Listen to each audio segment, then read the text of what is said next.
So, welcome to episode 13 of season 3. If you just joined, this is Maria at Maria the Arcane on Instagram, and I'm joined by the ever so lovely Robin and a Tired Witch on Instagram. For those YouTube people might. Like, are we putting the videos on YouTube? We should. So maybe people on YouTube will see it. Yeah. Hey, everyone now knows we are on video on YouTube. I'm still one season behind and catching up with getting them on there, but they're going up as and when. So hopefully, actually, by the time this comes out, I should have them up, the rest of them, in about a week. So the people listening to this might be about a week late, but that's pretty exciting. Mm-hmm. Yeah. It's a darn process to get through them, but I'm getting them done. And those do not have video; they're just audio. Yeah. This is a transition. This is a transition. That's right.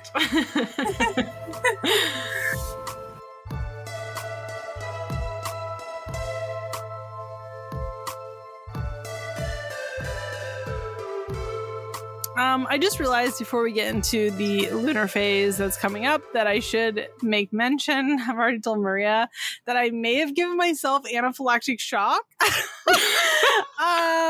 And so if I kind of choke on my words or whatever, my throat is swollen, please bear with me.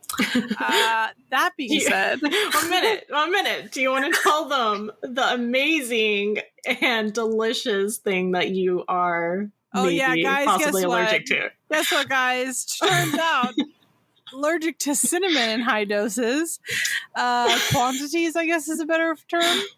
And it took me literally a week of my throat collapsing to figure it out. So, yeehaw! Would I say that it's the smartest thing that I've ever done? No, I would not.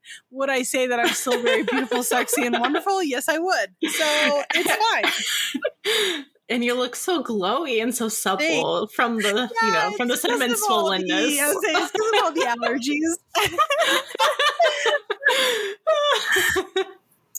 So, that being said, when the day this comes out, the nearest moon will be the new moon in Leo on July 28th. I personally love Leo moons, whether it's new moon or a full moon. Mm-hmm. Yes, they're a bit fiery. Yes, they're a bit impulsive, but they're also a really, really good time to do love magic, in my personal opinion. There's so much confidence that comes with Leos in general that if you are going to do any kind of spell work that is confidence boosting, ergo also drawing in new love, new moon, all that, I think it's the perfect time to do love magic. That's my personal opinion. I also think it is a really good time to do magic that deals with things like confidence. So perhaps you are somebody who's going to have to give a speech or be put in a situation that is really out of your comfort zone, or you're going to go and chop off all your hair, give yourself a mullet, and yeehaw it forward. This would be the time to do that sort of stuff. Just really brings in the fieriness. Now, that being said, it is also a very impulsive new moon. So make sure that whatever kind of spell work that you are doing is driven by desire and not by long-term, bigger picture desire, I guess I should say, and not impulsive, last-minute split decisions. Not because making impulsive decisions is necessarily bad, but you will know yourself better than anybody else and whether or not you can actually handle the consequences of impulsive decisions. I know I can, but I also know that Maria cannot. So we are all just in this umbrella of... Look, you might be somebody who can do it, and you might not. I am a planner. I have to have a plan in place. I can't be spontaneous. You guys should see our spreadsheets for the podcast. It's crazy. It makes my ADD brain so happy. So happy. No, I'm just teasing because I also really like having spreadsheets, but I'm just giving you a hard time. I know. But no, I completely agree with you. I think I personally like to use the Leo moon as like doing like glamour magic and like power magic. like stepping into that lion energy and that emperor energy. I know the emperor is usually, Aries, but still like having that power and authoritative presence to get things done for like the lunar cycle ahead. So yeah, I might. Yeah. Yeah. Amazing. Because what is the 28th on? That's on a Friday, right? No, ma'am. Today is the 24th. So that's Thursday? Yeah. Thursday's a great day for like power magic. Yeah. Yeah. Yeah, I'm really glad that both of us have looked at a calendar while recording this to know when anything is going on. Look, since the pandemic, I'm like, time? Does it exist? I don't know. Listen, I work from home. Time has never existed, okay? Time is an illusion. It was much easier when Scarlett was going to work. I was like, I know what day it is. At the end of the day, this is Scarlett's fault, and I'm really glad that we're able to just openly discuss that. It's all her fault. If you're listening, Scarlett, it's your fault.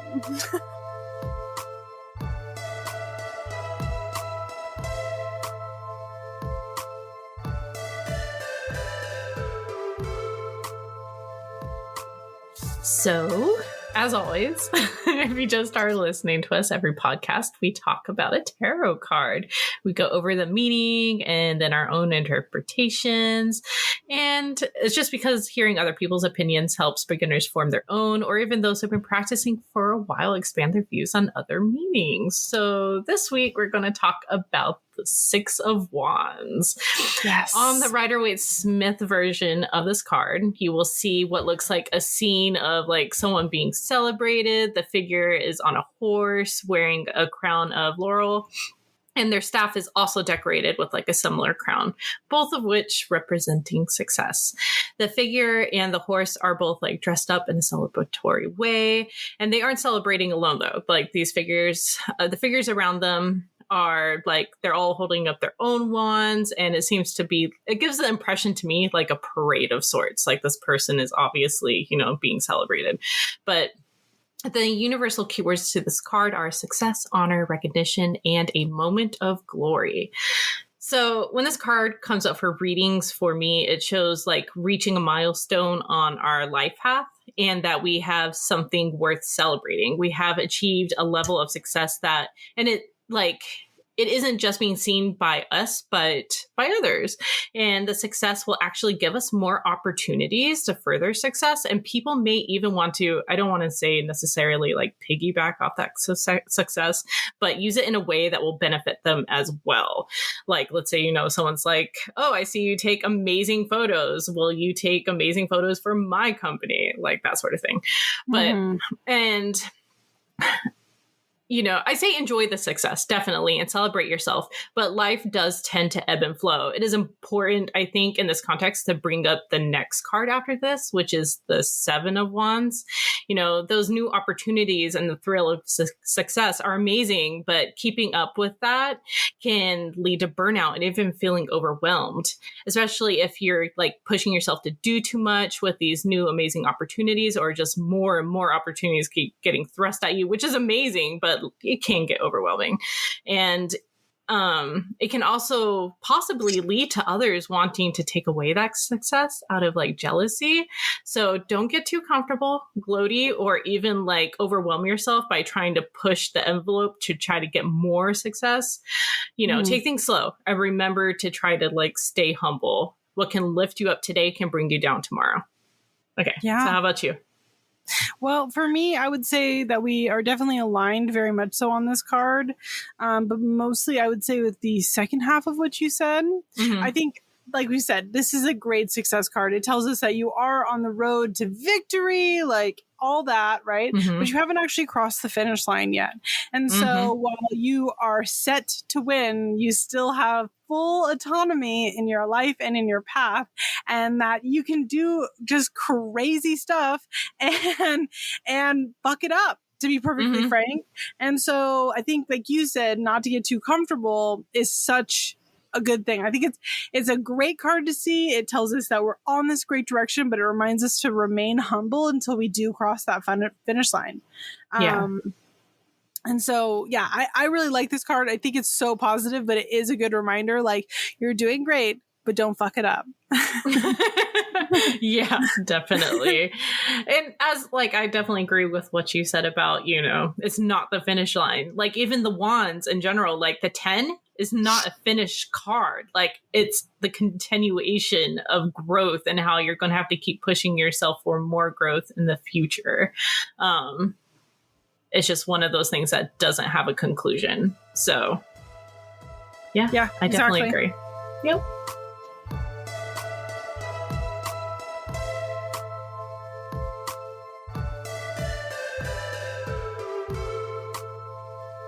So last episode, we asked you guys if you would join us in sending us questions for this episode. Basically, we'd done this about a year and a half before, where we basically did an exchange of, if you were liking the podcast, to leave us a review and leave a question within that review, or because now Spotify does reviews as well, take a screenshot of the review left and then message us your question. Mm-hmm. So yeah, we did that and we got a handful of questions. So Maria, would you like to read us the first one? Yes. So, okay. Wait. Before you start. Okay. Sorry, I don't mean to cut you off. I do want to say, and I know Maria wants to say too, thank you for everybody who did leave us a review. Yeah, some of you, like a bunch of you left like really kind. Yes, and like, I could definitely see too that some of you guys just left reviews and didn't ask questions. And that was thank so you. Sweet. It was like, so sweet. Nice. It was so sweet. It just, thank you very much, and we'll definitely do this again in the future. Mm-hmm. Sorry, I didn't want to start without acknowledging that layer of gratitude. I think that was very smart. Please cut me off. That was a good Before reason I too. Get a shitty comment about how I cut you off all the time. Yeah, all you wanted was reviews, Robin. Jeez. Sorry. Now, that being said, what is our first question, ma'am? My question is, how do you have the motivation to do deity work every day? I have the materials for it, and I've been doing research, but I feel a lack of motivation to connect with them. Did you want to go first, or? Yeah, I can go first. Now, as I know we've talked about this before in the past, I do not work with like Greco-Roman or even Nordic deities. It's not part of a pantheon that I work in. I actually work with spirits and saints. So it's a little bit different, I think, for me. But in terms of deity work, I guess my question can start with a question back to the audience, which is, when you hear things like deity work, what does that mean to you? For me, it's very much so about building a relationship, having a dedication, etc. And some days that might be really big and, long. That might be meditating with spirit, or doing devotional type rituals, or, I don't know, doing things like my offerings might be very grand and long, but most days it's very simple. For me, what my morning ritual looks like in terms of the relationship that I have built is doing things like leaving a cup of coffee, lighting incense, saying good morning, checking on the flowers that I have on the altar. Do those need replacing? Possibly giving my statues a kiss, because I do kiss my statues. Little things like that. So for me, things like deity work, although I know it's not actually deities, for me it's saints and spirit, it is still very kind of simple on the day-to-day. And so I guess, like I said, my question for the audience, and of course you're not going to have the answer to this, Maria, is, what does that look like to you? Or what do you feel it should look like? Because I have a feeling, based off of this question, that you have a personal idea that perhaps it needs to be this big, like 45-minute, 1 hour long type thing every single day. And quite frankly, most days it might be a minute or two. Yeah. What about you?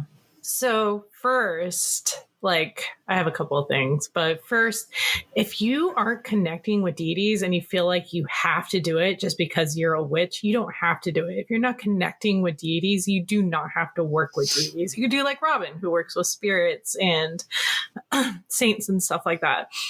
Like, feeling like you have to connect like with what everyone else in the community is connecting with, and it doesn't resonate with you, like, you're just going to keep like hitting that brick wall where you're not, like, don't have the motivation to do it.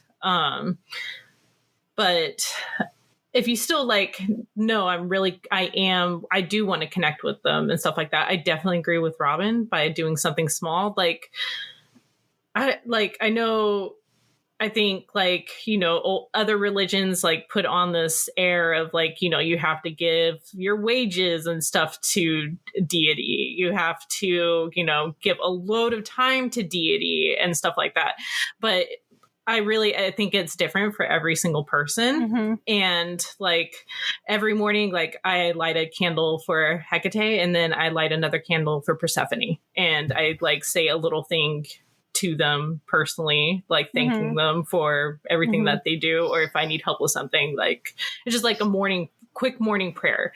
Like, and then how also, like you said, like I have all the materials for it. I think you really don't need that many materials if you feel like you have to do like all these steps in order to like, I think a lot of shops like, oh, well, I have to get this candle. I have to get this like particular incense and stuff like that. I literally buy like 7-day candles from like up the road, and like I mark it with a Sharpie. That's, you know, what Amazon, I do. Baby. 7-day candles. Let's go. And like on like special days, like even like my birthday or a holiday, I'll leave out something extra special that like I've made.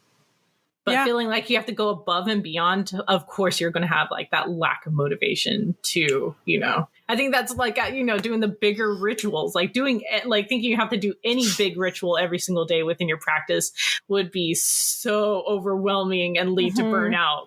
And we see that a lot. So. Absolutely. And I will say too, not that I think that the person asking this question is necessarily experiencing this, but I will say that I have noticed, especially with places like TikTok, sometimes on Instagram, but just we'll say social media in general, I have picked up kind of this experience where people are selling you something. So they are selling you like deity readings or deity products, and all these are valid things. The deity products, the deity readings, all, like, I'm not trying to knock what they're doing, but it does sometimes create this kind of air I've noticed of consumers then thinking they need to be doing these 45-minute, hour-long rituals every single day or similar. And I would kind of encourage you to take those products for what they are. It's a consumer good. And of course they're going to want you to do an hour-long ritual every single day, because then you'll buy more of their products. And I mean, I respect the hustle. Definitely nothing I'm trying to knock on them in any capacity. If someone has the time for that, go absolutely. You. But that's amazing. You know, keep it realistic, and remember that the internet is very easy to make it look like you do these massive things every single day that you're not doing, and there's nothing wrong with that. I'm like, again, I'm not trying to shit talk anybody, but keep it real. And spirit and deity, like, they recognize like your troubles, like the time and effort you put in and stuff like that. They know, like, knowing that, you know, they know that you're busy, that you're going through things, you know, just be kind to yourself as always. Seriously. I know we say that a lot, but it's true. Take it easy, friend. All right, I'll read the next question. Okie dokie. It says, I'm honestly curious about how open and accepting the community is to male witches. I started practicing in my 20s, took a detour, and came back to it. And I'm always drawn to witchcraft. It just seems so female-centered. Which I get, but it just makes me feel a little alienated. Do you want to start this one? Sure. I don't know. I think our community has grown a lot with accepting male witches. I do feel like, I don't know, there is a divide also. Like sometimes male witches like stick to themselves and the female witches stick to themselves. And like books are centered, either or. And then, it also leaves out the non-binary community and stuff like that. Yeah. And as well as the trans community. Yeah, definitely 100%. And I do think we're getting better where we're starting to mingle more and like become more well-rounded as, witches and as a community. Obviously, every community has its problems, and the witchcraft community is not immune to that at all. Yeah. But, I mean, I feel like our community is really like accepting to male witches, as long as accepting boundaries, obviously, even as, someone who identifies as, female has to respect boundaries as well. There's always a problem with like books, especially older books where they were very female centric and stuff like that. But we were also coming off of, the women's empowerment movement in like the 70s when those books were coming out and stuff. And the male dominated space took like, in like the early 1900s, it was a very male dominated space, like male witches and occultists and stuff like that. But I would agree and disagree with you. I would say that the witchcraft community is totally open to people of all genders and genders in between, which I'm not saying that you weren't saying that. So just to clarify. But I would say simultaneously that most big books have been written by men. Male witches. That is true. We have Cunningham, we have Penzac, we have Aron, we have Gardner, we have Crowley. Like the biggest names in witchcraft and occultism are all men. And while I know that some new agey, love and lighty versions of witchcraft, which have their own problems, and I'm not going to get into that, they perhaps get a little, quote, womb-centric, which is so fucking problematic. So fucking problematic. But I would say that is not a reflection of the greater witchcraft community. Some of the most powerful witches I know and spiritualists I know are all men. And that is not to say, of course, that women are less powerful or anything like that before somebody takes a sound bit and tries to run with it. No, we're all powerful in like our own ways. Yeah. But, I really think if you look at the best-selling witchcraft books of all time, like a woman's name doesn't come up till like 6 or 7 on the list. And that doesn't mean that women are excluded from witchcraft or anything. I just think that there's certain kind of subsects that I don't think align with witchcraft per se. I think are paralleled to witchcraft.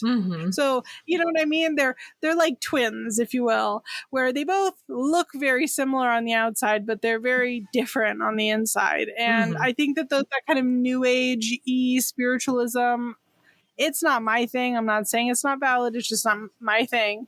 And I think that you often find these female-centered spaces really heavily in there. And I don't feel, in my experience, that males are excluded in actual witchcraft, or my definition of actual witchcraft. And I feel like in most cases it's very balanced. That's just my experience. There's always going to be people like we have TERFs in our community, we have racists in our community, we have racists, we have TERFs, we have bigots, we have just stupid people, misogynists, conspiracy theorists. We've got issues within our community, just like any community has issues, and definitely people being misandrist is not an exclusion from that, right? That of course that exists. But I wouldn't say that it speaks for the greater community as a whole. And it makes me sad to hear that is an experience that you have felt, because it's not something that I've seen. And so, but I'm also not a man, so I'm not living that experience. So that bums me out to hear that you feel that way. Mm-hmm. I know that a lot of the local covens around here that accept like, people just come in. I know like at least half of their members are like at least male identifying.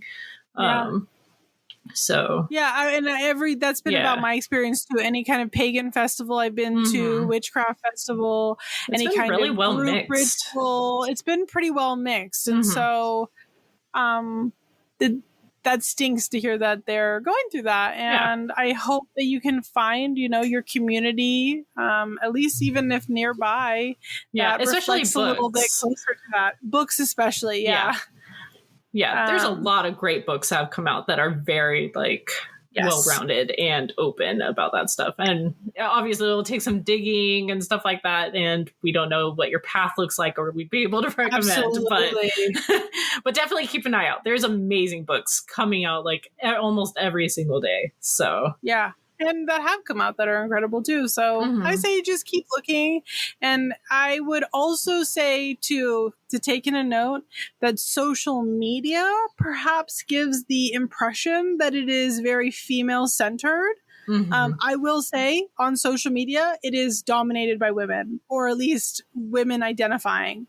But that is not a reflection of real life, just like any social media experience, right? So I just take that into consideration. Yeah. Community is out there. Yes. Is out there. Usually a lot healthier than it is on the internet. No, a lot healthier. 100%. 100%.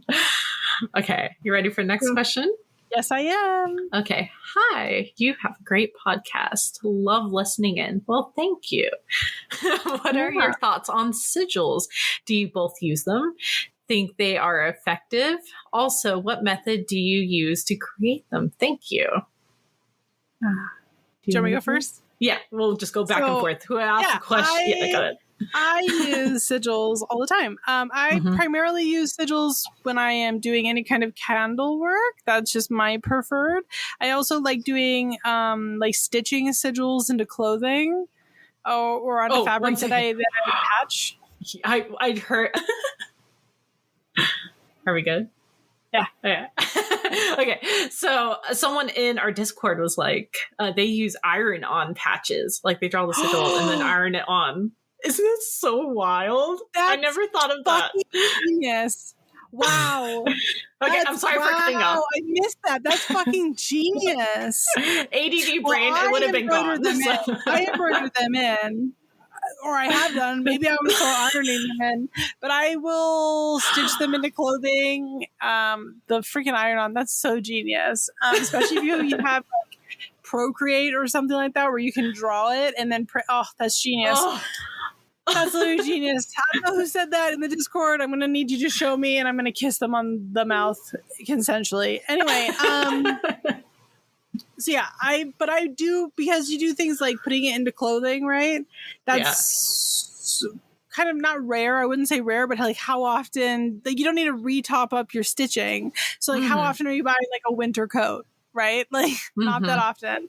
But I primarily do it into candles. I either draw them on the outside of 7 days or carve them into other candles. And I actually did an article on the Patreon about how to use sigils. I use the method of writing out my intention, getting rid of overlapping letters, etc., and then taking those remainders to create something. What about you? Okay, creating wise, I do the same thing as you. I just think it's the best.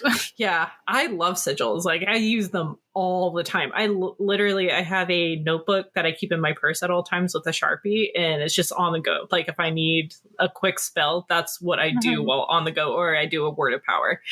And I also use a Sharpie, and like, let's say my wife has a roller derby game, I will literally go on her and draw a sigil with a Sharpie. Love that.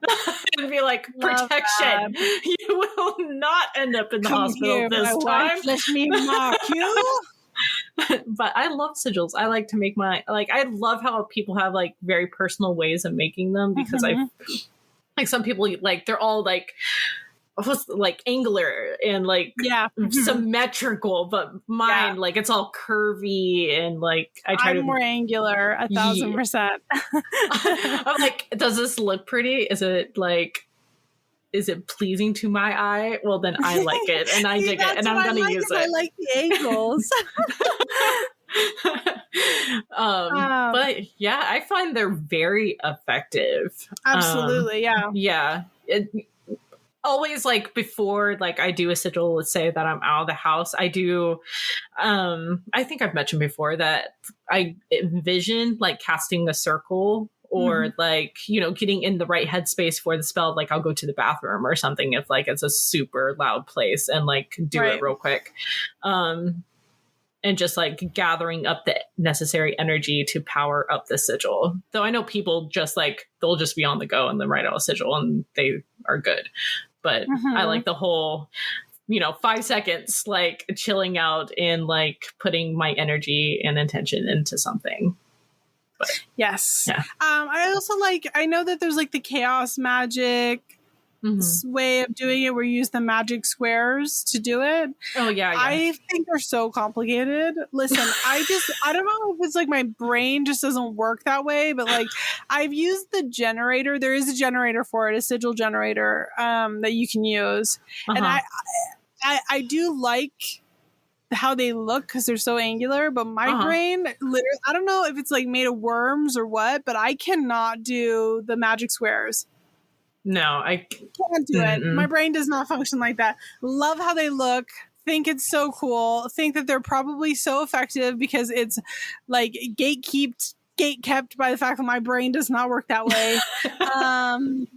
But love them though. I think they're so nice. Yeah, I definitely agree. My brain just does not function like that. I would love for them to. That's also like the witchcraft that involves like a ton of numbers, and I'm like, I'm just not a number person. Like, no.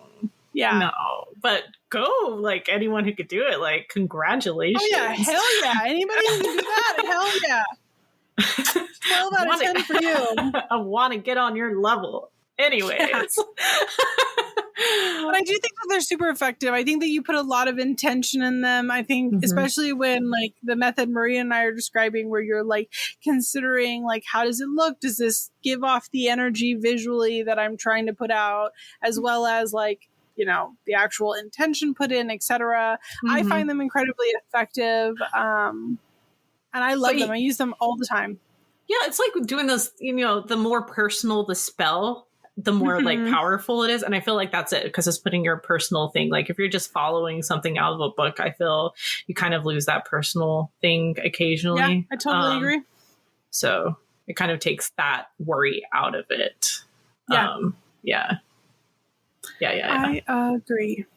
All right. Our last question. No, it's not our last question. Just kidding. Second to last question. JK. I'm just testing you. Psych. What are some of your suggestions for getting out of a spiritual rut? I am new to the craft, but I was developing a pretty solid daily practice the last couple of years. But things sort of fell apart after my dad died. Really sorry to hear that last year. And I found it difficult to get back on track. Any tips? What is during our cold? Just kidding. That last part that I just said? No, I didn't. No, I didn't. You heard something else. You're wrong. Your ears are broken. Anyway. That was my fault. I'm the one that copy and pasted the questions. Wow. I did such a great job. Like, gold star. What are your suggestions for getting out of a spiritual rut, madame? I think that's part of the thing about people being like way too hard on themselves. Like we're all going to have like a bad months, bad half years, bad years. And it's just, you're always going to be like, as long as you're still drawn to, you know, being a witch and drawn to wanting to practice, in my mind, you are still a witch. And if you're wanting to get back into it, that's amazing. Like, you know, I recommend starting off small. And if you're still like struggling because, you know, going through what you went through is like, that's awful. It's hard to come back out of. And I think involving your practice in like acts of self-care, like doing ritual baths, pulling like a tarot card for yourself. And like, I'm remembering that I'm doing this for myself. I'm doing this to take care of myself. But that's how I personally do it. Like, just start simple. Like, you don't have to make it too complicated. And, you know, sometimes I think also being like, I have to practice daily. Like, if someone like goes in with that mindset, burnout, and like also feeling guilty when that one day doesn't happen, you know, it's like you forget to journal that one day. So you're like, well, I'm not writing this journal again. Right. But it doesn't have to be that way. I have done that. Yeah. But that's because I just love buying journals. Same. But I think we develop these like fake rules, like where we give, you know, into these perfectionist standards thanks to society and stuff. But yeah. I would say start your spiritual journey over again. Not to say you need to start from square one on what is correspondence? Like, how do we do this? I don't mean that. I mean, when you first started, well, how did you get started in the first place? What did that look like? I think a lot of us find ourselves in a position where we know how we ended, right? And then we think we have to catch back up right to that, when in reality that's not real life, and that's no way to get back into a routine. Think of it like if you were jogging every day, and so you had an injury. Let's say you broke your back. You can't jog for 6 months, right? You can't just be expecting to get up and run a 10K after not running for 6 months because you had a serious injury, right? So instead, maybe you jog for a minute and walk for 3, and then you jog for a minute and a half and you walk for 3, and you do that for 30 minutes. And then maybe the next time you can do that minute and a half and then 2 minutes of walking, then minute and a half, 2 minutes of walking. You got to treat it the same way. Don't be so hard on yourself that you can't be at the same spot you're at when you had this life crisis happen to you. And give yourself some grace and some baby steps to start back in on it. Yeah. And I loved your metaphor. Like, that was perfect. Like, my wife went through a major surgery, and she's like a roller derby addict. And so not doing derby for 6 months was devastating for her. And she was worried that when she would go back into it that she would struggle, and she did struggle, you know, for like a while, but muscle memory and stuff like that. But she went in knowing remembering why she loved it in the first place. So I think, you know, going in remembering, oh, well, I love this. I love what it brought into my life. And also doing like things that you actually are, like researching stuff that you're actually excited to research, you know, not feeling like you have to, as you said, jump back to where you were. Because what if you're researching something that doesn't connect with you anymore? Well, and I would also say too that while I'm a firm believer that all practitioners of magic should read for 5 minutes a day, when I say read, I mean that in a grander term. Watching a seminar, listening to a podcast, you should be doing something to expand your thought, right? I use read as a catch-all term because I know that not everybody has the ability to read every day for a variety of reasons. But I just mean you should be hearing outside opinions, research, etc. for 5 minutes a day, which is not a lot. But maybe instead of researching, part of that thing that can kind of get your fire going is doing things like watching other people do ritual. You know, I know there's lots of videos on YouTube out there of come clean my altar with me, come, you know, do a tarot reading with me, come meditate with me, like whatever, right? And maybe that's your 5 minutes a day for a month.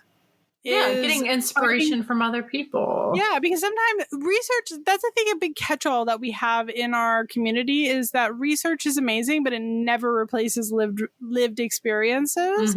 And if all you do is read in the books, but you don't actually go out and do anything, are you really practicing witchcraft or are you studying witchcraft? And you should read. Like I said, I do believe you should be doing something study-wise, but perhaps part of you getting back into it is sitting with other people doing stuff, and it's the lived experience, right?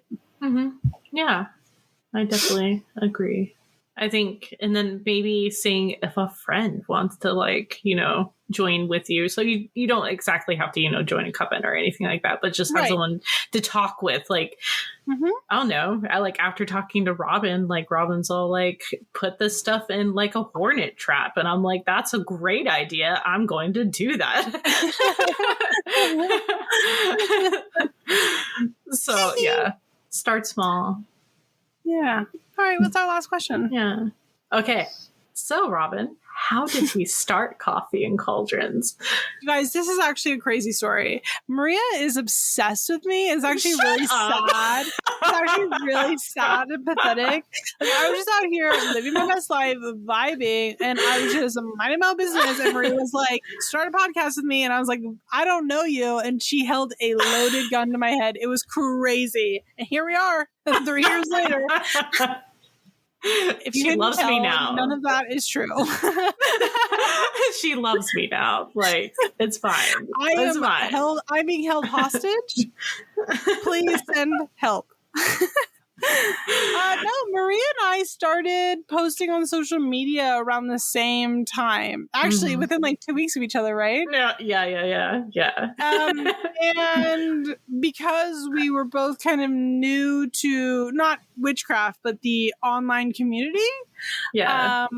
We just kind of up in her DMs. And I was like, that picture is so cute. You're wonderful. And I was like, that is so true. Thank you. You are also very cute. Thank you. It's like, be my friend. I'm just kidding. I mean, yeah, but early on, I had really wanted to start a community blog.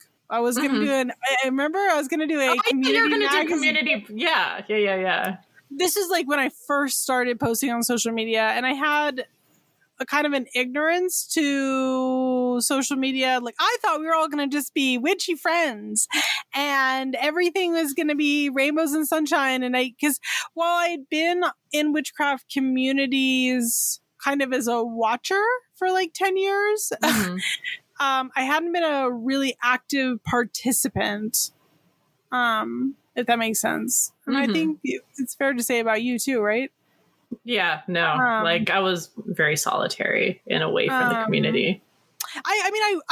I consumed witchcraft content online. Since I was a teenager. Yeah, but I didn't actually like post witchcraft content or like even like get really too involved in forums, even though I like would read them. And so I had this like total ignorance that I could make this like community magazine, and there are community magazines out there, and I think that we could have still done it, but when I started to try to organize that and make that happen, I quickly found out like that trying to organize a whole bunch of people at once was like too much for me to handle. It was too much for anybody to handle. Yeah, I think that's why a lot of the witchy magazines now, they just do subscription, like people who like put in like submissions, not subscriptions. Yeah. Because it's just too much. It was too much to handle. And then Maria and I think I was thinking about starting a Patreon, because I was like, everyone keeps asking me these questions over and over again. And yes, that is how it started. We started a Patreon first. Yeah. And then, we were like, let's just do it together, because we were both thinking about doing it at the same time. And we're like, let's just do it. Let's go in it together. And then COVID happened. So then the lockdowns happened where nobody could leave the house. And so when we'd had our Patreon at that point for like 8 months when COVID hit. No, we had the pod before COVID. No, girlfriend. We started the podcast in March of 2020. Did we? Yeah, it was like March or April. Yeah. Oh, I didn't know that. Yeah.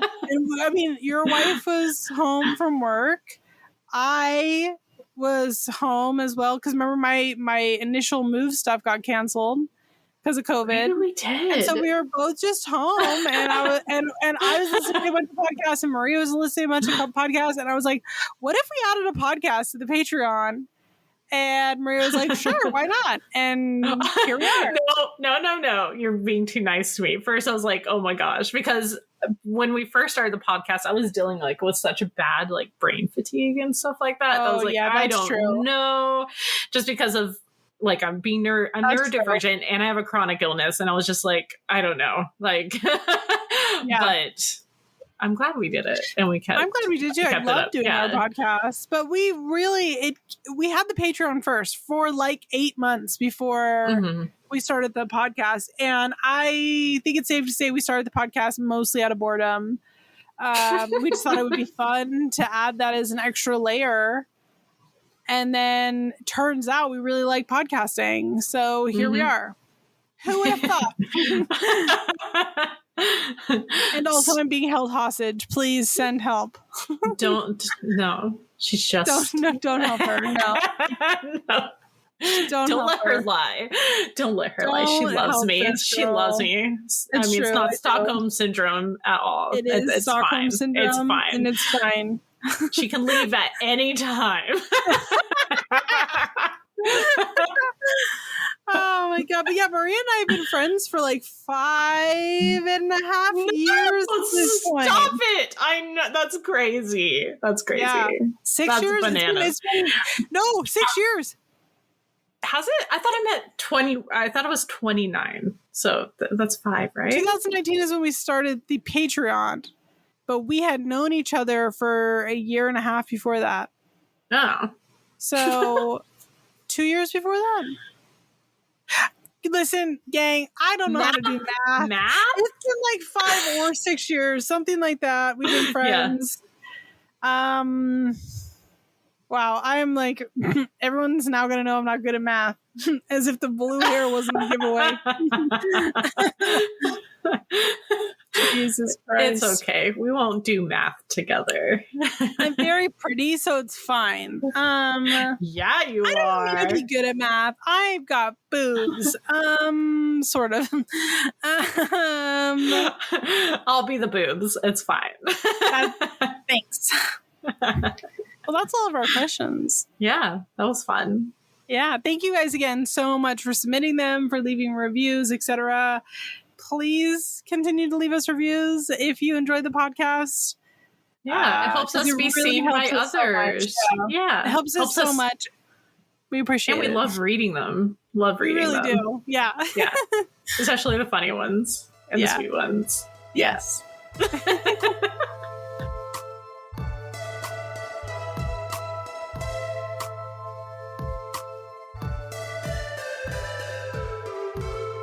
So, Robin, what is stirring your cauldron right now? Thank you so much for asking. No problem. It's mullein season, baby. I am obsessed with mullein. If you know anything about me, I'm a mullein girl. Okay, mulleins great. 10 out Not only is mullein great, but in a practice like what I have, which is all like death and ghosts and ghoulies and spirit based, right? Mullein is like my best friend. And so it's mullein season, which means I have been cutting mullein.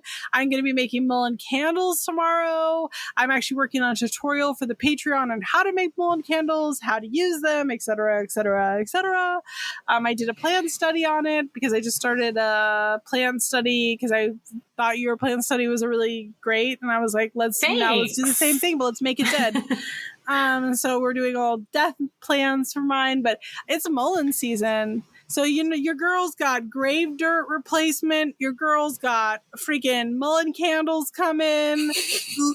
Everything. I love mullein. So my mullein has been drying for a week, and I was just feeling it because, like, as mullein dries, because it's so water filled, when it's upside down, it will like slowly get hard all the way down. And there's like a quarter to an half an inch of like floppy mullein left, which means that it is dry enough to start making candles with. So I'm so stoked. That's amazing. I still can't find any near me. I think it's been raining terrible here. Well, maybe if you're lucky, I'll send you a mullein candle. That would be great. Thanks. If you're lucky. That would be great. I love mullein. I love working with it. Me too. I mean, I know it's like technically a weed, but I love it. All of the best plants are like weeds because you have like People goldenrod. Weed haters. And there's nettle. I mean, nettle's a weed. People are weed haters. I think the majority of the plants that I use in my practice are weeds that I've gathered from my backyard. The HOA loves me. Let's just say that.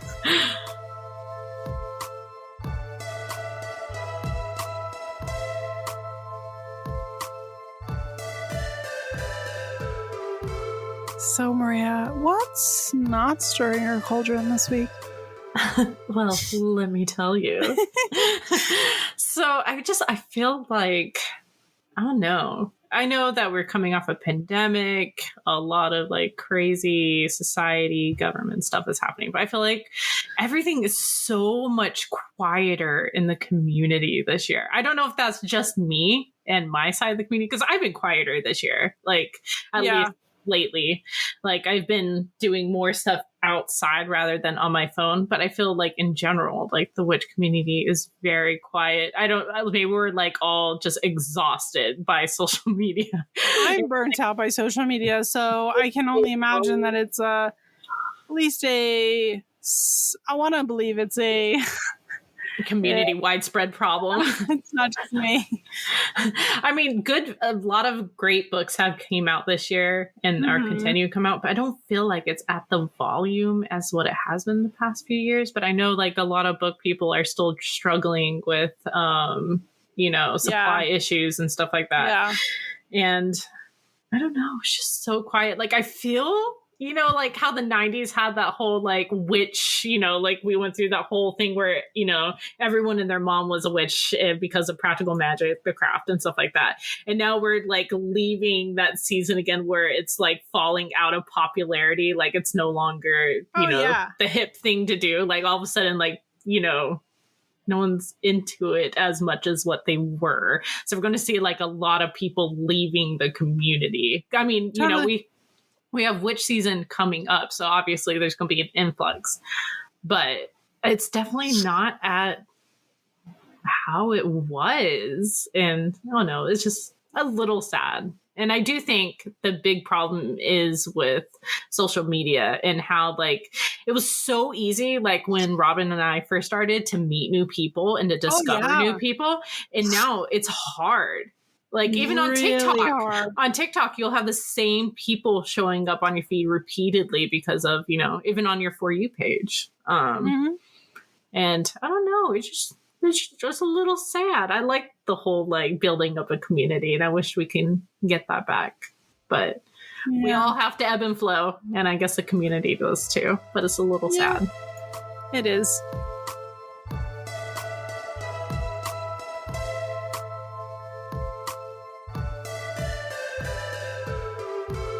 If you just joined us this week, every single week we talk about creators that we are loving right now. These are things that we have found organically and are not advertisements. So that being said, Miss Maria of my life, who are you loving this week? So it's actually a book this time, and it's Backyard Garden Witchery by Laurel Woodward. If you read she also did a book called Kitchen Witchery. It's like kind of like a companion book to it. And it's just a very cute book. And I know a lot of people, especially on our Discord, asked about like creating an outdoor altar space. And this kind of like make your garden your altar. Like, you put like certain things out there, including like, not just like plants, but things that correspond to certain things within, witchcraft. And also like adding plants that correspond to the intentions that you want to set within your garden. And basically your garden becomes your altar space, as I already said. But it's just a really cute book. And it's like half of the book is actually correspondences. And I love a good correspondence book. So like 10 out of 10, like really good. And as I said, it's a great companion book to Kitchen Witchery. So I recommend getting both, because if one correspondence isn't in one book, it's in the other. So hopefully, yeah, I'm hoping she does I thought when she was posting stuff hinting at this book that she was going to do a house kind of like one. I know. I'm hoping she does that next to kind of like add like a home and hearth one. That would be really good. But she's a fantastic author. Highly recommend. Yeah. So, how about you? Love that. Well, this will surprise no one. I picked pottery again. I found this person, Heidi Kenny. She goes by My Paper Crane. She does this pottery. When I tell you, I have no freaking idea how she does this. It's so detailed and so beautiful. All I can think is it must be like transfers, like pottery transfers to get this level of detail. You know what I mean? They're so cute. They're so cute. She does a lot of stuff like bugs and ghosts and stuff like that. She has been working on her Halloween stuff that's so fucking cute. I see that. I know. Don't you just want to die? Cute. Back like last month, I found her because she did a mug that was like ghosts playing in like flowers. And it's so freaking cute. It's like so the vintage, like the vintage Halloween stuff. Yes, very like rubber band feeling without like feeling racist at the same time, if that makes sense. It feels like Over the Garden Wall or like things like that. Yeah. Or even like Adventure Time, very like it's giving like if Adventure Time was like done in like 1953. Yes. Like in terms of like the color palette, you know what I mean? I really like it a lot. I think it's so freaking cute. I want her stuff. Same. I want it. She's got one of like ladybugs dressed up as like a robber and a witch, and they're eating Cheez-Its. It's so cute. I love it. I love random stuff like that. That's really cute. Me too.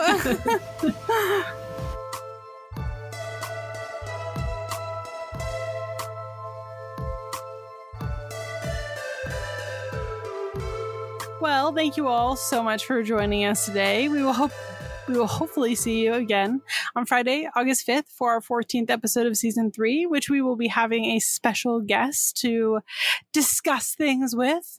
You can keep an eye out on our Instagrams and on our Twitter. You can follow us there at Coffee and Cauldrons Pod, or that's on Instagram, or Coffee Cauldrons on Twitter, or you can just go to our website, coffeeandcauldrons.com, to find all of our socials. And you can even join us on our Discord tier, which is First Coven on Patreon, so we can answer some of your questions in our part 2 next time.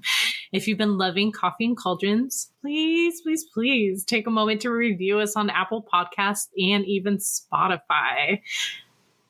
Can they even review us on iHeartRadio now? I just added us to iHeartRadio. I don't know if it has a review section, actually. We're on Amazon Music now, and we're on iHeartRadio now. So those are all both new things. I don't know if they've got reviews, but maybe they do. If you can, let us know. That would be amazing. Good to hear our lovely, sexy, sensual, just amazing voices for an additional 30-ish minute episode for being on our Patreon, casting tier and up. So again, this is Coffee and Cauldrons with Robin from At a Tired Witch on Instagram. And I'm Maria from at Maria the Arcane on Instagram. Are you ready? Yeah. 1, 2, 3. 5 witches! That sounded perfect. Yeah.